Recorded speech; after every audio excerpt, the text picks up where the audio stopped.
I think part of it was I had never learned how to run properly. My first experience running was actually on skates, because if you've ever seen a speed skating race, short track, when you start, you run on your skates. But in order to run on skates, you have to do a duck walk with your toes pointed out. Right. And I would train to run on my skates over and over and over again. That was the only running training I really had. So this is just my theory. I don't know how true it is, but when I would try to run like a normal person in normal shoes, I didn't have the right biomechanics. And so it just hurt. It felt bad. I didn't like it. But anyway, so that is the state where I existed with regards to running for most of my life.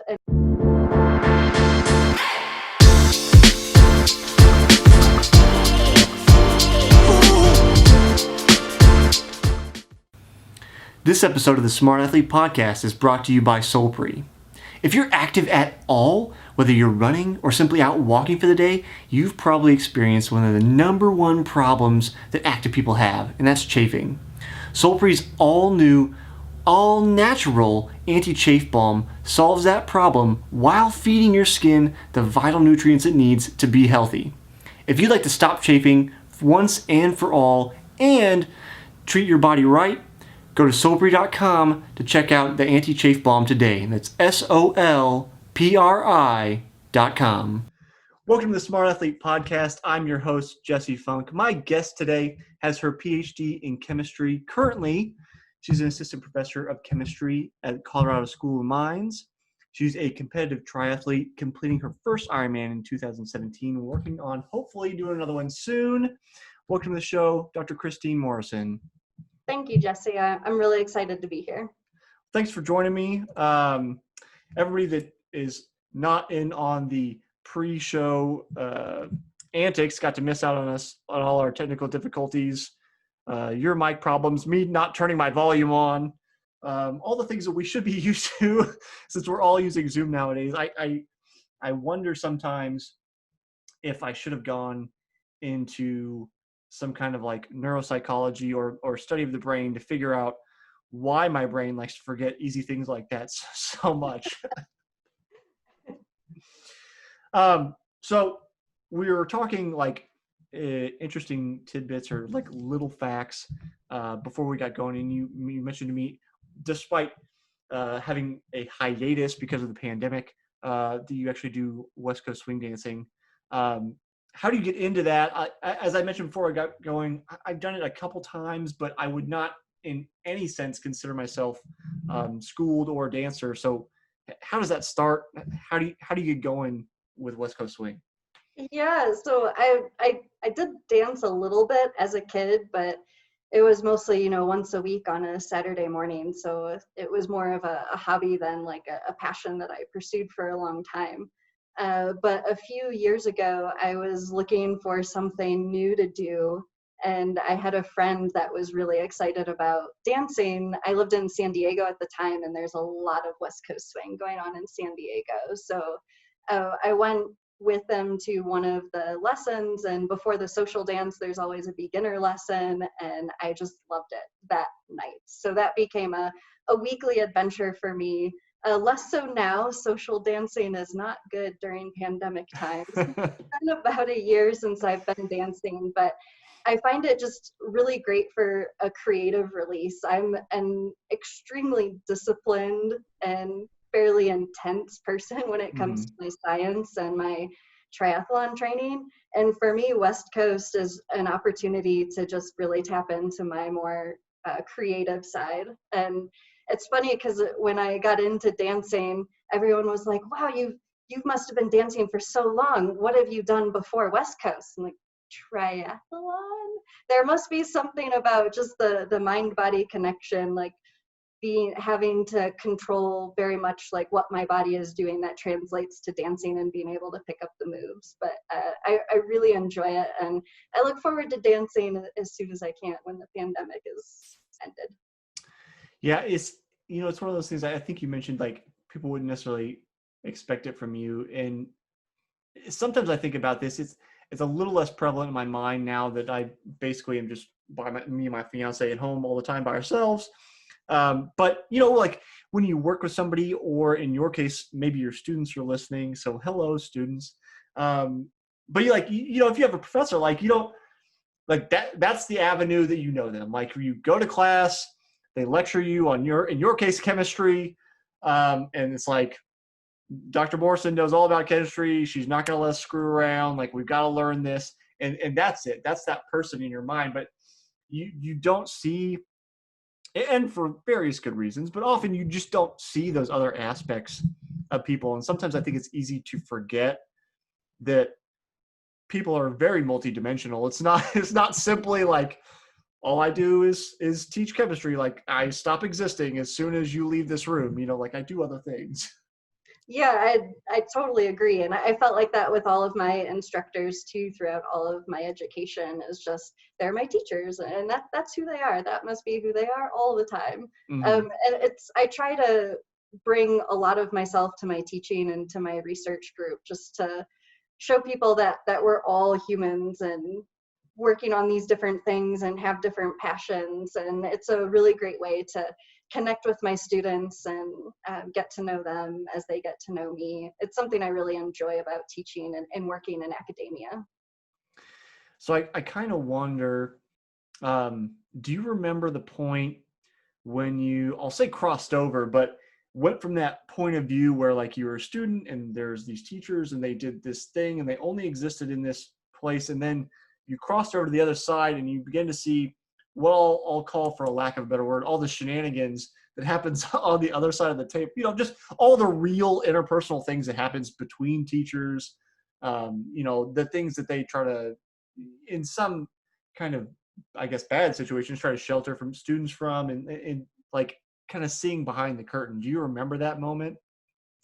Oh, goodness. Yeah, it was probably recent, probably when I started as an assistant professor, which was July of 2019. So I've been on the job for about a year now. Mm-hmm. And before that, I was a postdoc. And for listeners not familiar with how you proceed through academia, you do your bachelor's degree, then your PhD. And in both of those situations, you're a student.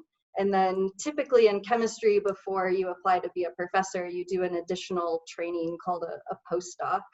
And you're still working in a research lab at a university under a professor, but you lose that student status and you're considered an employee.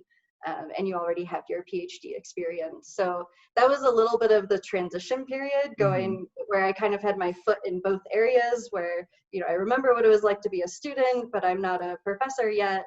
And then made the full transition back in July 2019. Yeah, and peering behind the curtain, as you see. And some days it feels like I've been doing this job for 5 or 10 years, and other days it feels like I started yesterday. And I try to just be really open with that with my students, because we're all humans just trying to survive this life. And gonna make mistakes, gonna get some things right, and to really own that with my students and show them what it's like to be a professor, especially as a woman in science. It's really important to me to represent that to my students in hopes that they could see themselves in my shoes, or whatever shoes they would like to fill down the road. But to show them that we're not just science robots in the lab, that we do other things and we think about other things, and to make the process and the job seem like something that they could do too. I think, maybe I'll try to speak on behalf of your students now. So sorry, guys, if I'm putting words in your mouth, but at least when I was a student, I felt like the professors that were always very genuine about, like, this is where I am, and could be honest about owning mistakes. Like, that's part of what I mean about being genuine. It's like, it's not, there's no facade. It's not just like a perfunctory job that I'm performing day after day. Like, it's a genuine, I'm showing up to be here for you and do the best I can. I'm also human. But it's like, I feel like that goes beyond the topic, right? So it's like, it's going to make it easier for me to connect to chemistry if I can connect to you as a person and be interested in what you're, talking about. Because you and I are going to sit here all semester and you're going to tell me about things. And if I either don't have respect for you or just can't make any kind of connection, it's going to make it very difficult for me to try to listen and memorize equations and figure out how to put things together. Yes, exactly. And I'd say chemistry in particular has a pretty, I think, infamous reputation for that. I mean, I didn't like my introduction to chemistry classes. Mm-hmm. I got into chemistry kind of accidentally. I thought I was going to do a research project in biology, and it turned out to be a chemistry-based project with applications in biology. But I was a high school student at the time and wasn't able to clearly understand the research that was happening until I got there and started doing it. It was like, oh, I'm doing chemistry now. And I loved it. And once I got through that summer, I never looked back. And that was how I picked my major and really started dedicating my professional pursuits to chemistry. And yeah, that was a really transformative experience in my life. I'm glad that it's good to hear at least somebody gets it figured out. Because I don't know if you listen to the episodes where I've mentioned this before, but I on occasion will mention how I think it's insane we ask 18-year-olds to decide what to do with the rest of their lives. So I'm glad that it's kind of worked out for somebody, that somebody's made it through and said, this is it. And I mean, you look just us talking about it, you still look very genuinely excited to be doing the things that you're doing. So I am, for sure. And a lot of it's just been following my nose. I've always, I'm a planner. I tend to have a 5-year plan and a 10-year plan, but I also know that life is going to get in the way, or not in the way. Life is going to shape it. And to be open to those changes and those opportunities and just follow my nose. Yeah.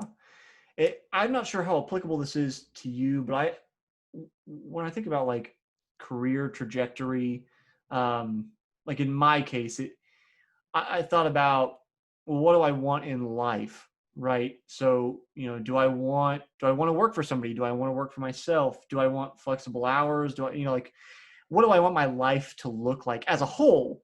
And then from that, try to figure out what avenues fit with me, both in terms of my skills and interests, and kind of go at it from that point.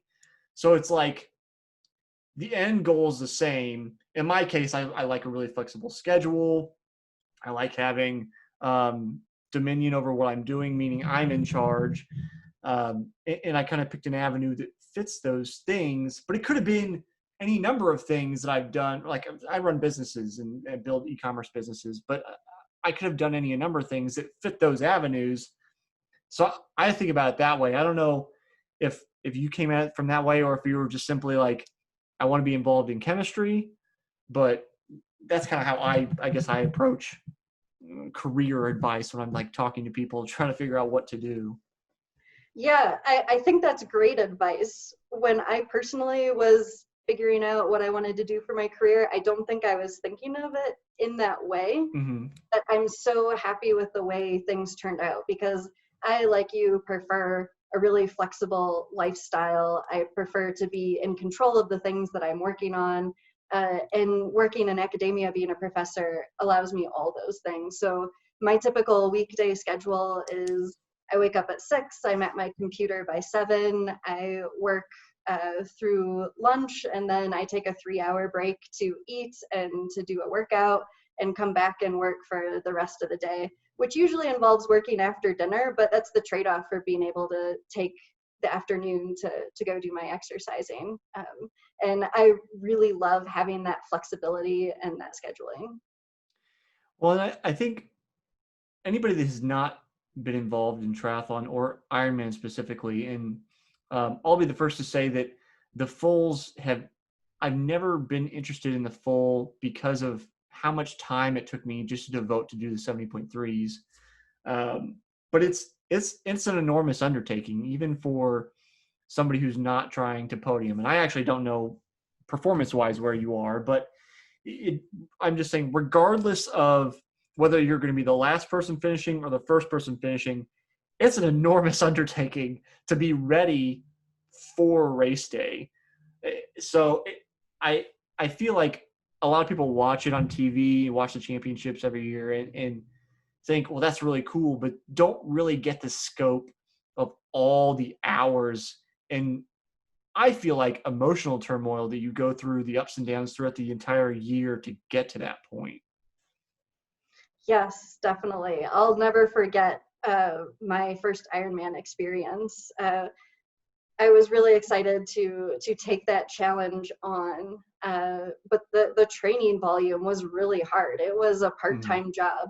It wasn't just the training time, it was also the extra sleep that I needed, Yeah. and the extra time I needed to spend eating to keep up my calorie intake. Yeah. And at the time, I was finishing up my PhD, and a lot of people thought I was crazy for doing my first Ironman and getting ready to defend my thesis at the same time. But it actually worked out really well. It was the discipline in one area of my life just translated so easily to the next area. And my whole existence became about taking care of myself, getting in my work and getting in my workouts. And I felt like the two passions really fed off of each other. So that ended up working out quite well. And I hope to repeat that experience going up for tenure here in a few years. My goal is to do my second full Ironman during that process, in hopes again of those two passions feeding off of each other. Did you ever find times when you're out for, so if you've not trained for a long distance event, it's often going to be like 80-20, 80% of the time you're doing long, slow miles and 20% you're doing faster stuff. It can vary depending on who you are, but as a general rule of thumb, that's a good balance. Did you ever find when you're out doing your mileage, especially the bike, because it takes a considerable amount of time to put in the miles for that, that because of the rhythm into it, and in some ways the monotony, like it gave you time to think and solidify some of the things you're doing professionally? Oh, yes, absolutely. 100% agree. When I'm off doing those long, slow miles, which is most of my workouts, I kind of just get into this meditative state or Mm-hmm. this flow state. I kind of liken it to that feeling right before you fall asleep where your brain's just kind of wandering and you're not really conscious of where it's wandering, but it just goes places. It gets into that state. And I'm often thinking about work and how to be a better mentor, how to be a better teacher, how to be a better scientist. And yes, those miles are very good for solidifying my approaches to things and my science. And yes, I really enjoy that part of the long, slow miles. I kind of feel like it's almost like if I let go of what my active mind is doing, like right now I'm actively engaged in talking to you, right? So if I let go of what my active mind's doing and I let my active mind kind of go on autopilot to keep myself moving, then it's like all those underlying thoughts start like percolating up, those things that had just been mulling in my head all day, whether it's like now I've kind of come back and began writing music earlier in the year. So sometimes tunes will pop in my head, or sometimes I'll be thinking about work. I'm thinking about new products or whatever. It's like all those kind of things that I've been shoving back. I'm like, I need to think about that. Eventually, start filtering their way to the top. And as you mentioned, the kind of a meditative process where like you just let things like arise and fall away. And sometimes I find I have like little eureka moments where I'm like, aha, like it goes that way, or oh, maybe I need to look into that. And my toughest time is, especially if I'm out for a long ride, remembering that moment when I get back so I can actually look it up. Yes, I agree. Yeah, you mentioned the 80-20, and I suppose that's where the 20 comes in. Okay, time to get home. I have to write that down. Right. You got a haul just to make no. The other thing is, I guess it doesn't happen consistently enough, but I guess you could like bring a pen and paper on the bike and just like stop the bike somewhere and be like, all right, here, we're going to write myself a note and come back to it later. That's what I find myself doing as I get older. Not that I'm old by any means, but just I know I have to make myself notes. Otherwise, all of those thoughts are going to percolate over each other, and then I'm going to have lost whatever like special moment I had. Yep. So I have to give you a little bit of a hard time, because in the notes you had sent me, kind of giving you like a little bit of background on you, you mentioned you hated running as a kid. So, that hurts me deeply, because that's what I do. No, it really doesn't. But how do you, an Ironman is a lot of running. I mean, it's a lot more cycling, but it's a lot of running. How do you go from I hate running to I'm going to run a marathon after I've already been working out for hours and hours and hours? Yeah. So, spoiler alert, I guess running is now one of my favorite things. Okay. I usually have at least one earbud in, listening to my favorite jams, and it's my my little dance party of one when I'm out on the trails. And but yes, I hated running as a kid. I honestly wasn't much of an athlete. I did some athletic things. I got into dance. I did some sports teams at school, but nothing really stuck throughout school until I started speed skating, which my mom got me into. It became a family thing, actually. My mom, my dad, my brother, and I would all speed skate together on our team and go to meets together. But anyway, so as part of warm-ups for speed skating, our coach would have us run for 10 minutes, and I would do everything I could to try to get out of that 10-minute run. And I think part of it was I had never learned how to run properly. Mm-hmm. My first experience running was actually on skates, because if you've ever seen a speed skating race, short track, when you start, you run on your skates. But in order to run on skates, you have to do a duck walk with your toes pointed out. Right. And I would train to run on my skates over and over and over again. That was the only running training I really had. So this is just my theory. I don't know how true it is, but when I would try to run like a normal person in normal shoes, I didn't have the right biomechanics. And so it just hurt. It felt bad. I didn't like it. But anyway, so that is the state where I existed with regards to running for most of my life. And then in early grad school, this is after I hung up my speed skates and got into cycling. In early grad school, I had a group of friends, and they all decided to run a half marathon together.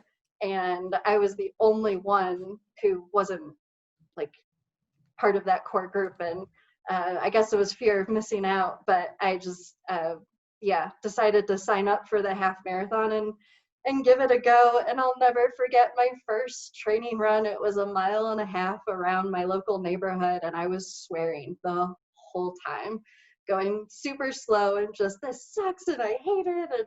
And but somehow between that and race day, I learned to just love running. It took a while. I had to break a lot of mental barriers. I'll never forget my first 5K run. And now, since I'm a long distance athlete, a 5K is like, well, no problem. It's a warm up. Yeah, that's a coffee break. Right. But I had my training plan all set out for my half marathon. And so I knew like 2 weeks in advance when I was going to run my first 5K. And I was so nervous to run this 5K, but I set the goal and I did it. I got over that hump. And then my next big moment that I was nervous for was my first 10K, and then hitting that 10-mile run. And I guess for me, I've always been a very goal-oriented person. And I do this in my science and in my athletics. If I set a goal and write it down, I will get there. And so that's what I did with my training. And before I knew it, it was race day, and I was really proud of myself. That was my first running race. I ran my half in under 2 hours, which was a pretty good pace for somebody who's hated running up until the last 2 months of their life. Mm-hmm. And after that, there was no looking back. I continued to keep running. I consider myself a go big or go home person. So when I get involved in something, it's what's the biggest, baddest thing I can do. So when I picked up running after biking, it was okay, well, now I got to do an Ironman. So yeah, that's how that story came to be. Running and triathlon. Yeah, the biomechanics kind of makes a little more sense I I'm not so fervent about it that I become like a zealot, but I know like even though I ran on scholarship in college, my biomechanics were just wonky, and I was fortunate to have the help of former pro triathlete Barb Lindquist after I graduated college when I was transitioning to triathlon. Went to some of her clinics and kind of worked on biomechanics and improving them so it's a lot more natural. So much so that my father used to be able to pick me out of a crowd because of how I ran. And then once I had fixed them, we were at a race, and he told me afterwards, he just about missed me because I didn't look the same at all anymore because of how I ran. And I have a suspicion that, like, because we stick kids in shoes so early, they lose that natural touch. Like, if you watch young kids at, like, you go to, like, a park, I guess as an adult man, I shouldn't just be going to parks and watching kids, but as an example, if you're at a park and you see kids running, most of them run very naturally. Like they have excellent form. But I think because of the shoes and then just a lack of doing it, things get like warped over time. And then you're like, I'm not even sure how to move these like dangly things at the bottom of me anymore. Like what am I doing? So it makes a lot more sense that you're like, I hate doing this, especially if like you feel awkward or it hurts and all that kind of stuff all together. It's like, why would I do this? You know, why would I put myself through this? So it makes a little more sense. Yeah, and I would say I'm going through a similar thing with swimming as well. Mm-hmm. Typical for triathletes, not all, Yeah. but a lot of them, swimming's the hardest. That's certainly true for me as well. I'm in the middle of breaking down my stroke right now and rebuilding it, which I do before every big training and race season, and really trying to get those biomechanics down and Yeah. hopefully see the improvements in my swim time. Yeah. Well, it's one of those things where like if you get anywhere near a pool and want to swim in anything slightly competitive, people will talk about technique and mechanics right off the bat because it's so important in the pool because you're working against water. But then it's like we just assume, oh, it's not that important when we talk about cycling or running. Like there's a lot of coaches that just are like, that's just how you pedal or that's just how you run. And it's like, no, I mean, we're all built pretty similarly, so I can see some minute variations, but I feel like we should focus a little bit more on technique on all three of them, both to prevent injuries and to like maximize performance and enjoyment, so you don't hate it because you're running like a speed skater. Um, Yeah. so I have to back up though with the speed skating. You said your mom got you into it, correct? Yes, she So did. what mom is like, hey, we're all getting into speed skating? Like how it's just not in my realm of like, this is a thing that we do. Obviously people do it. It happens in the Olympics, but it's not in my ecosystem of sports to choose from. So how does that come about? Yeah, I get asked this question a lot, and I don't think I have a very good answer for it. I'll just kind Well, of would you have a phone? Let's call your mom.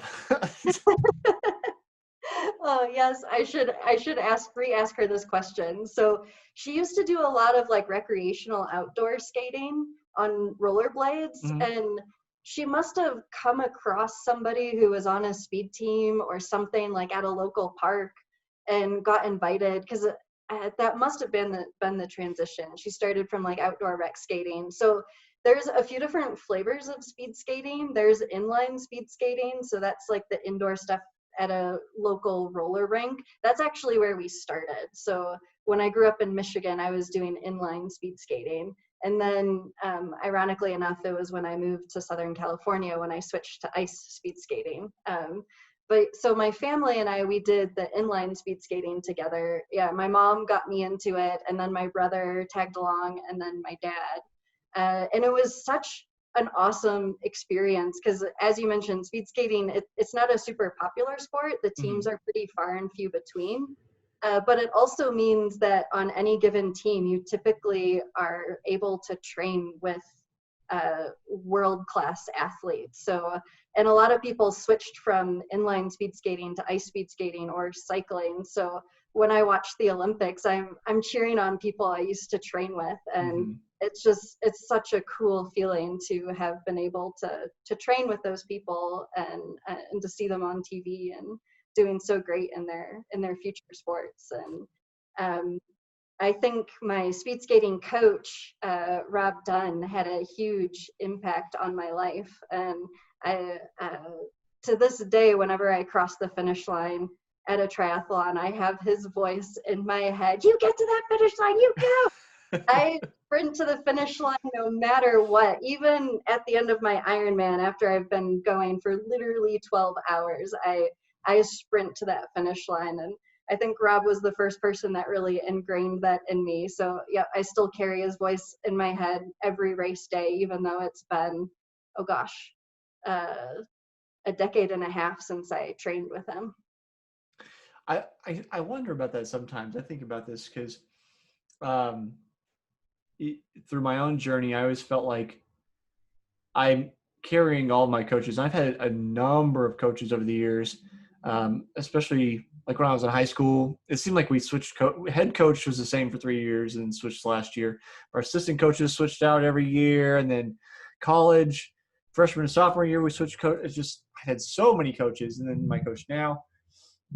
But it's like different things that these coaches have said over the years to me stick with me, and I always feel like I'm carrying them wherever I'm going. And sometimes, things that they've said will pop up in certain workouts, not voluntarily, just as like percolating to the top, like we were talking about earlier.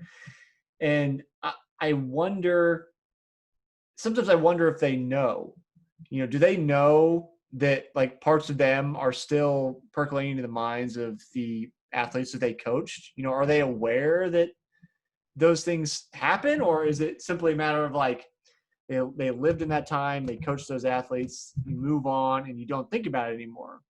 It's kind of similar to like if I randomly think about somebody, I'm like, does anybody ever like have me pop in their head? The same kind of like this. I just wonder if I'm living on an island or whether people are aware that some people randomly think about them. It's just a kind of a bad shower thought, I guess.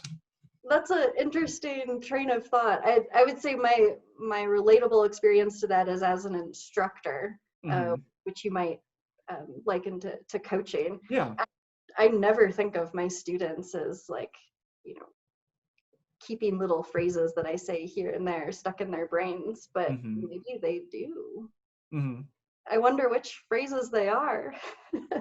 I feel like I saw on your Twitter that you noticed the other day you had little repeatable phrases or something people started saying. Yes. So yeah, it turns out whenever I start a class, I say like happy Monday, happy Wednesday, happy Friday. And I did this for months before I realized that it was actually something that I did. And my students would like say it back to me with a huge smile on their face. I'm like, what's going on? Oh, I do say that a lot. And I think those things will definitely be things that like stick. It's almost like, movie quotes. There's random phrases I know I'll say that remind me of a movie or a person. I can almost guarantee, and I'm not generally a betting person, but I would almost bet that you'll have students you have now that years down the road, they'll say, or somebody will say to them, and it'll harken back to that class where they like just the cadence that you say it at, like it'll come at them in that cadence. I guarantee it. Yep, I think so. So I don't know. Brains are funny. And people interest me. That's one of my undergrad majors was psychology, so that's part of the reason I enjoyed the podcast, because people are interesting and I get the opportunity to talk to fun people like you. But continuing with your work, what are you doing now? What are you researching on?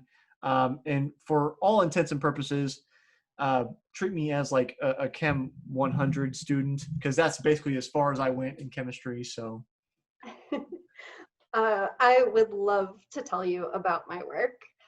So the main interest in my work is studying metals. And I think when most people think about metals, they think about steel or the metal objects that they come in contact with every day. As a chemist, when I say metal, I mean the individual metal atoms. So that atom of iron or calcium or zinc. And so my interest is in those metals and the cool things that they do. And my lab tackles this from two very different directions, and that is in biology as well as in materials. I actually find these topics to be quite connected because what I'm interested in is bio-inspired materials. So I am simultaneously studying and learning from biology and then trying to take what I know from biology and apply it to making products that hopefully we will see one day in our daily lives. And I think biology is such a great role model for us. The saying goes that cells are the best chemists. And I wouldn't disagree there because biology has been optimizing itself for billions of years. So biology is really good at doing a lot of complex processes and reactions that are also important in our daily lives as humans and the products and the things that we interface with. So not only has biology been optimizing itself for billions of years, but it also runs all of its reactions at body temperature and normal pressure. And if you think about industrial plants, you might imagine these huge apparatuses, and they're maybe working at really high temperature and really high pressure. They're doing really important things, so it's great. But what I envision is making materials that you can make and operate at similar to how biology functions under mild conditions. So the temperature of our bodies, the pressure that we're experiencing sitting at our chairs right now. So those are my main interests. And obviously, correct me if I'm wrong, but thinking about the dichotomy of those situations, it seems like if you could achieve that, one of the potential side benefits is that you like increase safety, because then you don't have, high temperatures, high pressure, and you also reduce energy consumption because it's obviously much easier to heat something to 98 degrees than it is like several thousand and keep it there, So I kind of think about the downstream benefits of that situation if you could, make that come to fruition. Yes, that's exactly my thoughts as well. Yeah. Yeah. So can you talk specifically about the things you're working on that you want to become, I'll say consumer products, but I don't necessarily mean like you and I, it could be businesses. I don't really know. Can you talk about that? Are you under NDAs? No NDAs here. I'd love to tell you about it. So okay. As I mentioned, my group works in two different areas, in biology and in materials. So I'll talk about each of them separately. So first I'll tell you about our work in biology, and we are working on developing new antibacterials. Okay. And this is, well, I'm excited about both areas of my lab, but I'm really excited about this research direction. I don't mean to scare people, but maybe scare people just a tiny bit. Just enough. Yeah, just enough. We are in a post-antibiotic era. That is a quote from a CDC report in 2019. So I'm sure people have heard that our antibiotics are failing because bacteria are becoming resistant to them. And it's true. They are failing right now. And if we aren't able to come up with new ways of treating bacterial infections, we could be facing another pandemic similar to the one we're currently experiencing with a virus. So my interest is in developing new antimicrobials that could be used to treat bacterial infections. And I'm excited to be in this research direction. I think this is a place where academic labs have a real opportunity. Pharmaceutical companies don't have a huge incentive to be working on the development of new antimicrobials. because it cost about $1 billion to bring one drug to market. And the problem with antimicrobials is that bacteria are pretty good at figuring out what the drug is doing and how to get around it. And so pharmaceutical companies, it's hard for them to make the profit back on new antimicrobials. In an academic lab, so the lab that I run, we're not necessarily motivated by the bottom line. Certainly we want to see our science be used in society, but I operate a lot at like the foundational knowledge and just taking on those high risk, high reward projects that will hopefully lead to things such as new antimicrobials, a decade from now. But right now we're in the foundational stages and just trying to identify new ways of killing bacteria in a way that's safe and that we could use to develop into drugs. So I'm not well versed enough to make this a very eloquent question, so I apologize my crude way of trying to figure out how to ask this. So being in a post-antibiotic era, we've used antibacterials. Bacteria are adapting to the ways that we're killing them, essentially. As you're developing new things, new ways of killing bacteria or getting the same effect that we're trying to get before, how do you develop a new solution that doesn't end up with the same problem? Do you make it as my brain, and this is, again, I'm not well versed enough to make this a actual legitimate question, but my brain goes, how do we make like a non-linear solution or a randomly generated solution kind of situation? Do you know what I mean? Where it's like maybe today this we'll call it a drug, but just say maybe today this drug works like this against this bacteria, and somehow it's able to switch and affect it, one of the other systems of the bacteria to kill it differently so that it doesn't have the ability to adapt. I'm not even sure that that's possible, but that's just like my sci-fi brain that goes, this is how you should approach it. So how do you come at that without trying to end up in the same situation where we are now? Yeah, it's a really excellent question, and it's at the forefront of everyone's minds who's working in this area, is can we create that magical drug that bacteria could not possibly become resistant to? Right. And the post-antibiotic era becomes a thing of the past. That would be amazing. I think there's a few ways that we could get there. And we really need to keep working on understanding the ways by which bacteria function, and in particular, the ways that are essential for their function, that they have no choice, but they have to do something this way in order to stay alive. And figuring out what those pathways are, and then creating drugs that can throw a wrench into that pathway, if you will. I think it's hard to predict if we could come up with that one magical drug. And so to mitigate that problem, I think it's really important to have a lot of people working on different areas of this. So I have one pathway that I'm particularly interested in, and there are a bunch of other groups around the world that are looking at other pathways in bacteria and trying to do the same thing that I am. And hopefully we all find some sort of success and we end up with several new classes of antibiotics.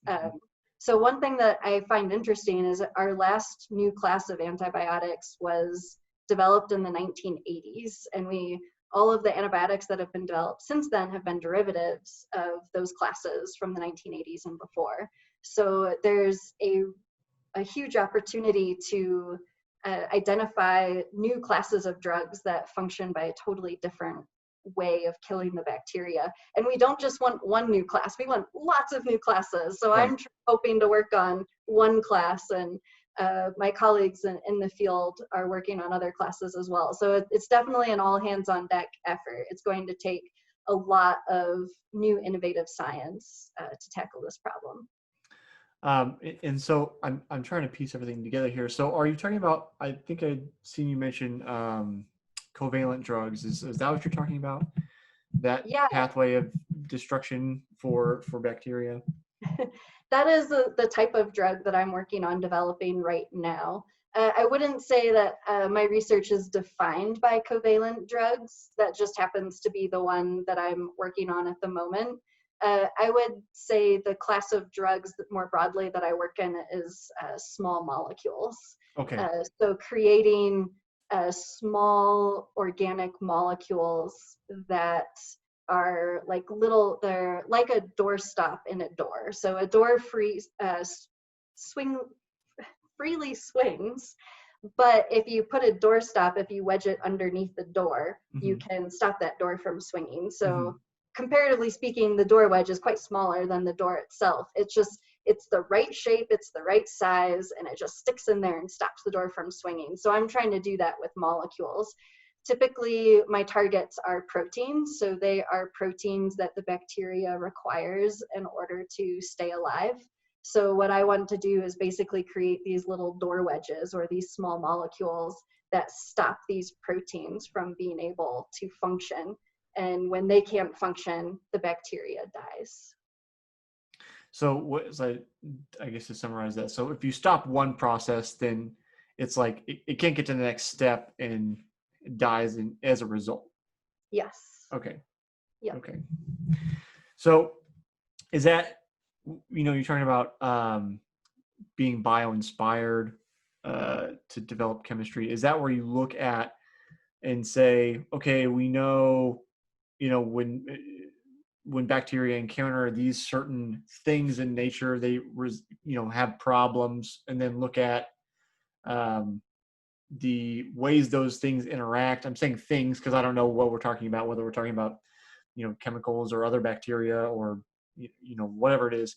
Do you look at other interactions with those bacteria in nature and how those bacteria die as a result for inspiration, or how does that kind of creative process take place? Yeah, so if I understood your question correctly, then yes, we are certainly looking at that. I collaborate with a couple other groups around the country to do a lot of the bacterial studies. So bringing a drug to market, as you can imagine, involves teams of people with a lot of different expertise. So my particular expertise is the chemistry. So designing these drugs and designing them in specific ways to interact with proteins. And then when I'm ready to move on to the like how effective are these against bacteria, for that I have collaborators in California and at Rutgers University that I'm working with. So it's a real team effort to bring a drug up to clinical trials. So does that answer your question? Kind of. I think so. And I wouldn't feel bad because it's me trying to wrap my head around it and then form a well thought out question that even makes sense. So no big deal there. You also mentioned you have another area of research you're working on as well. Yes. So the other research direction is where more of the bio-inspiration comes in. Okay. So maybe this is connecting. Right. I was like, I'm trying to connect all the dots. That's my job. So on my material side of my lab, as I mentioned earlier, my main interest is developing these new materials that can do important reactions, but do them under mild conditions. And biology is really great for that because biology works at mild conditions and it's been optimizing its processes over billions of years. So what I'm interested in is taking a particular metal catalyst that we see a lot in biology and trying to install it into man-made materials. So things that I make in a test tube or a beaker. And the particular reaction that I'm interested in is carbon recycling. So I think as we all know, climate change is a huge problem that we're facing and will only continue to get worse if we don't take drastic action now. And one of the big contributors to climate change is CO2 emissions from burning fossil fuels. Mm-hmm. And so my interest is creating materials that can take those CO2 emissions and turn it back into products that we can use, rather than the CO2 just floating into the atmosphere and causing all the problems that it currently is. Right. So this is referred to as carbon recycling. So it's taking carbon waste products and then turning them into value added products. And my approach to doing this is bio-inspired. So looking at how biology is able to perform these reactions and then trying to harness those same tools, those same reactions into synthetic materials. See, and that's one of the things I think is, I'll say predictable, but I don't mean predictable in the sense that we can put a time clock to it, but predictable in the sense of I feel like it's predictable to see breakthroughs that people didn't expect when you take waste products and make them something useful. Because, I'm trying to think of a good example. I can't think of anything off the top of my head, but I know there's waste products in certain industries that just like people just throw away for years. And then somebody works like you are now, and figures out, hey, we could actually use this to make something, and it explodes and creates an entire new industry, because now we have all of this stuff and it's cheap because nobody wants it. In our case, it's just going up into the air.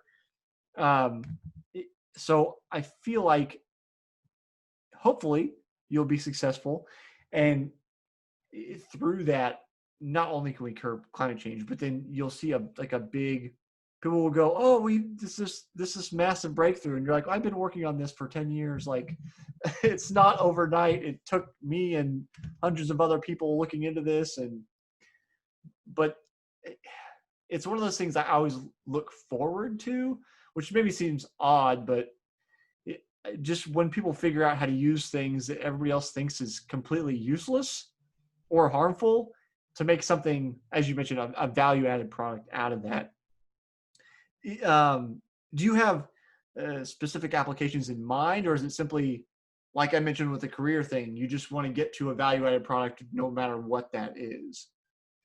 So our main target for value-added products is renewable fuel. Okay. So right now we take hydrocarbons and we burn them and it produces CO2, and turning that CO2 back into hydrocarbons, in a sense, creating a circular carbon economy, a renewable fuel. Mm-hmm. And so I say all this, but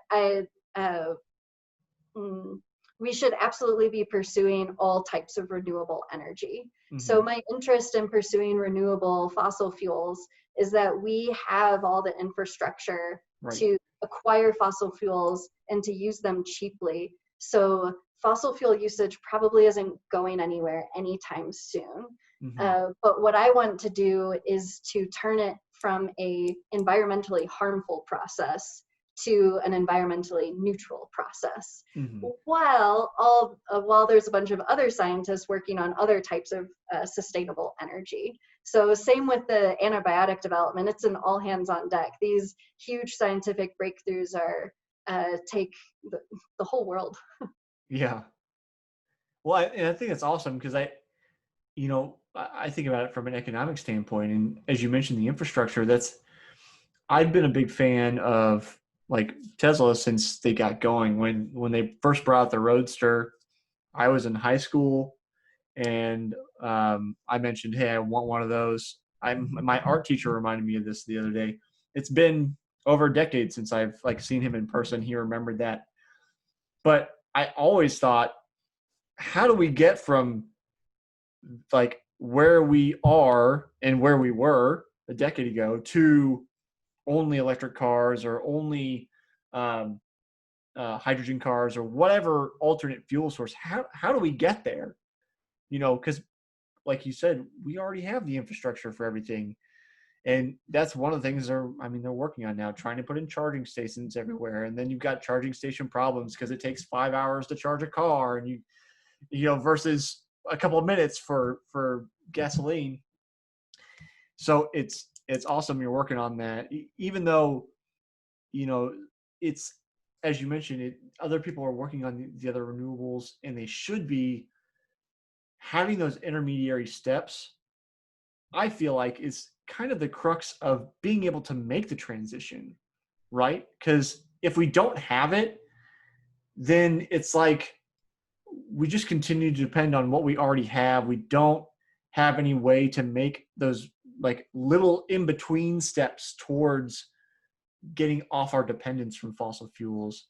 We just say, let's just continue using fossil fuels until everything absolutely breaks, and then we're in a disaster and we're forced to do something else, and it costs them way more money than if we had figured out, how to make those like intermediary steps. So students, if you're still with us and still listening, your professor is doing something very important, even if you don't realize it. So Thanks, Jesse. yeah, no, I'm glad you spending time with me, because like it gives me a little bit of hope for the world that people are doing important things and helping us try to move forward. And I get to speak to you firsthand. So, but we are starting to wind down a little bit on time here. And as you know, because you listened to a few episodes from this year, what I'm going to ask you. I'm asking everybody this year the same question. I'd like to know your thoughts on what you think the purpose of sport is. Yes, I've been preparing for this. And there's so many different ways that I could answer this question. I think there's a lot of purposes.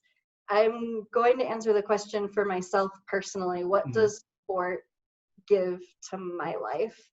And that is 100% absolutely, it gives me balance.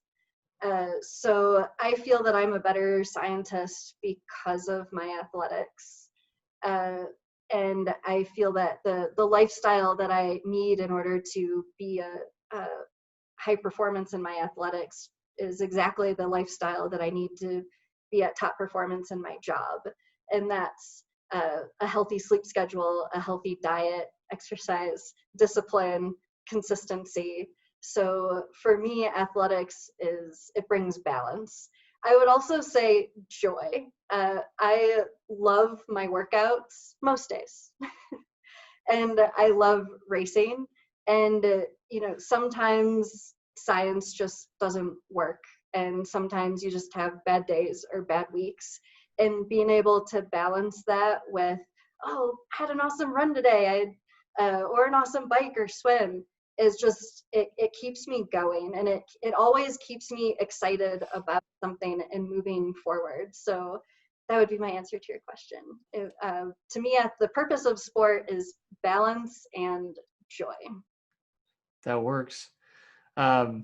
Christine, if people want to see your research, see what you're up to, where can they find you? So you can follow me on Twitter. My Twitter handle is at C Morrison Lab. So C is in Christine, C Morrison Lab. You can also find me on the Colorado School of Mines website in the chemistry department. Awesome. Thanks for hanging out with me today, Christine. Thank you, Jesse.